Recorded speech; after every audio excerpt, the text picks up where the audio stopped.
Bonjour, bienvenue dans ce vidéo. Je suis Mohamed Amin Barki, professeur et consultant en management de la qualité. Je vais vous parler de l'évolution de la qualité. Cette présentation sera consacrée aux principaux données historiques relatives au chemin parcouru de la qualité, du passé et du présent, mais aussi de l'avenir du management de la qualité. Auguste Comte a dit « On ne connaît bien une science que lorsqu'on en connaît l'histoire ». Nous avons donc intérêt à étudier l'évolution de la qualité. Pourquoi? C'est pour tirer des leçons du passé sur la mise en œuvre des concepts et outils qualité, mais aussi pour agir au présent et dans l'avenir de manière plus efficace dans nos organisations. La qualité, ce n'est pas une destination, c'est un voyage. Cette citation mérite bien sûr quelques éclaircissements.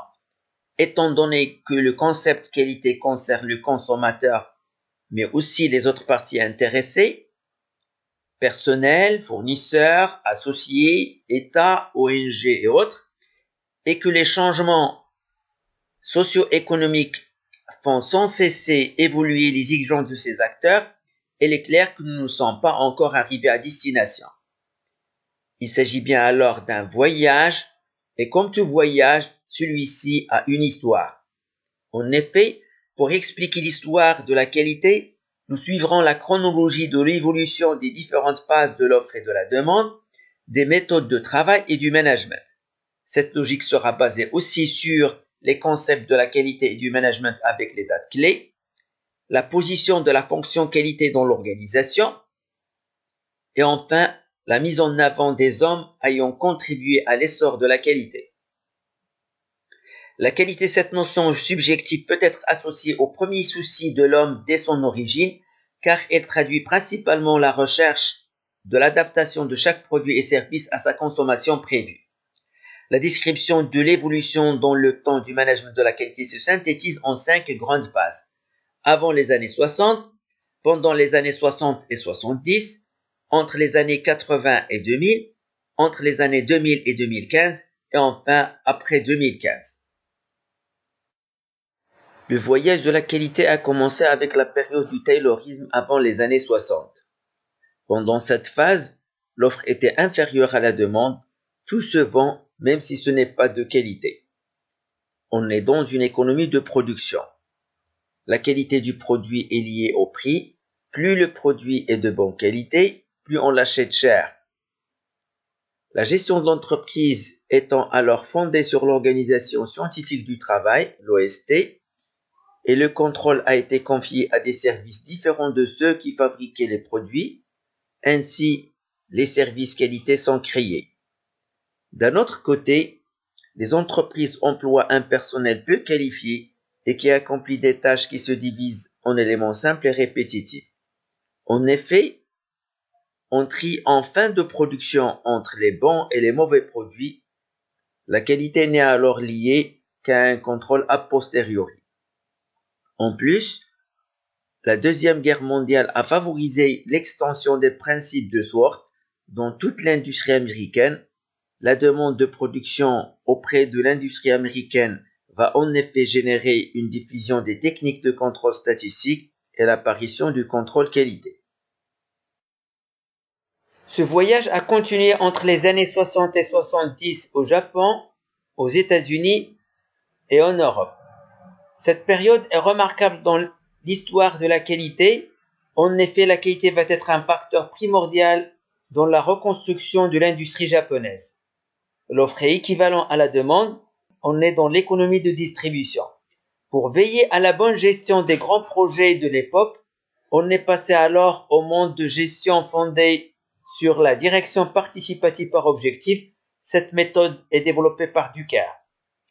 L'universitaire, le professeur Ishikawa, fondateur des cercles de qualité, formalise et diffuse auprès de toute l'industrie japonaise ce nouveau concept. Les industriels japonais ont connu une performance régulière en intégrant la notion de la qualité dans toute l'organisation. Pendant cette période, le professeur américain Dimin, inconnu aux États-Unis, accompagne l'entreprise japonaise à améliorer la qualité de ses produits et de ses services. On assiste alors au contrôle par échantillonnage des produits en cours de fabrication et à l'élimination des causes de défaut.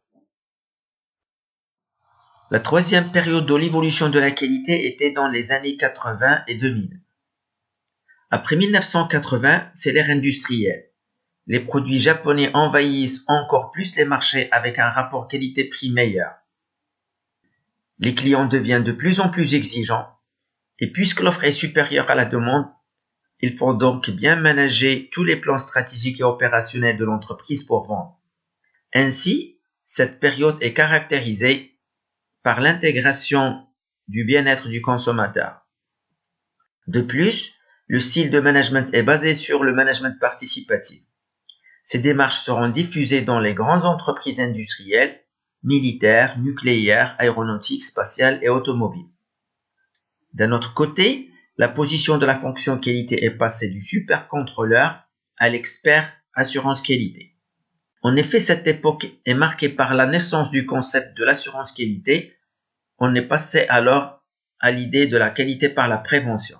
En effet, cette notion suivant laquelle la garantie que le produit a la qualité requise doit être soutenue par une démonstration, c'est-à-dire toutes les étapes de la production doivent être basées sur des procédures et des enregistrements écrits et archivés. En 1987, l'Organisation internationale de normalisation adopte la première version des normes internationales d'assurance de la qualité, de la série ISO 9000. Bref, au cours de ce voyage de la qualité, il y a eu de nombreux conducteurs et passagers, remarquables connus comme, par exemple, Juran, Deming, Crosby, Ishikawa et bien d'autres. Ils sont parmi les qualiticiens célèbres. Le train de la qualité s'est accéléré dans les années 80 pour trouver une vitesse de croisière dans les années 90 et ainsi visiter de nouveaux continents et de voir l'apparition de la deuxième édition de la norme ISO 9001 version 2000. On arrive à la quatrième période de l'évolution de la qualité, c'est la période entre les années 2000 et 2015. Depuis les années 2000, les organismes embarqués dans ce beau voyage de la qualité ont connu de belles avancées et des transformations profondes dans leur culture de management. L'offre est très supérieure à la demande et la concurrence devient de plus en plus rude. Ensuite, la préoccupation qualité se répand dans toute l'organisation. En plus, le management insiste au pilotage par la direction générale, la qualité est partout et en adoptant les principes de l'amélioration et l'implication du personnel. Par ailleurs, les ressources humaines sont devenues plus responsables, aussi bien dans les processus de management et support que les processus opérationnels dans l'obtention de la qualité. La qualité est donc l'affaire de tous. D'un autre côté, la position de la fonction qualité est stratégique et le manager qualité est le pilote de son processus, mais aussi du système de management de la qualité. Dans cette période, les organismes adoptent enfin le concept du management de la qualité et ils donnent la preuve que leur système de management est efficace. Enfin, on arrive à la dernière phase de l'évolution de la qualité, c'est après 2015, la date de la 5e version de la norme ISO 9001, c'est le présent et le futur de la qualité. Tout au long de ce voyage de la qualité, des concepts, des démarches et des outils de pilotage ont été nécessaires pour avancer sur la route. L'assurance qualité, le management de la qualité et le management par la qualité, l'approche processus, l'approche risque, la stratégie, la gestion des connaissances, la qualité totale, des normes, etc. Aujourd'hui, les grandes entreprises sont devenues plus conscientes de l'obligation de modifier leurs approches de la qualité et d'initier des démarches qualité plus globales. Après décembre 2015, le système de management de la qualité intègre pour la première fois la performance et la pérennité de l'organisme par la prise en compte des risques et des opportunités. La qualité est partout. Finalement, la démarche qualité est un long voyage, l'objectif est le parcours vers l'excellence. En effet, plusieurs organismes ont développé des modèles d'excellence pour le management, dit management intégrateur, comme par exemple le système de management intégré, qualité, sécurité et environnement, les modèles de l'excellence EFQM, le cadre d'auto-évaluation des fonctions publiques, le CAF, et d'autres modèles d'excellence. Aujourd'hui, nous pouvons dire que dorénavant, la qualité n'est plus le problème des qualiticiens, mais la responsabilité de tous les acteurs de l'organisation. Il n'est pas non plus le problème des services qualité, mais il est devenu une des préoccupations importantes du management des organisations. Ce sont d'ailleurs désormais les dirigeants des organisations qui se mobilisent pour les démarches qualité. La qualité est donc actuellement globale.